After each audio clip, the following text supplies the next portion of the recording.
My fiance cheated on me with my father, part 2. On the day I found out, it was like any other day. Elle had Thursdays off, so she made breakfast for both of us. When I set out for work, she gave me a kiss and told me to have a great day. During my drive to work, I realized I had forgotten some paperwork I would need for a meeting I had at 3 p.m. I shrugged it off and told myself I would just go home at lunch to get it. Elle texted me throughout the day talking about all the casual stuff a couple talks about, like, what do you want for dinner? I did the laundry. Do you want me to hang it up for you? Blah, blah, blah. I didn't think it necessary to text her. I was coming home for lunch, so when it came around, I just left work and went home.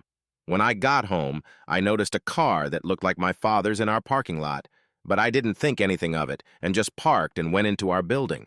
When I opened the door, I was met with a scene out off a movie where a man comes home early and catches his spouse cheating, such a cliché.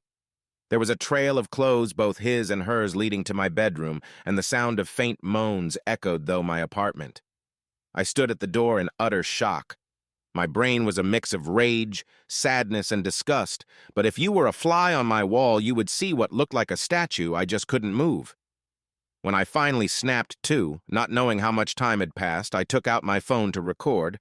I picked up all the clothes that were on the floor and threw them into the hall of the building. After, I filmed the walk to my bedroom.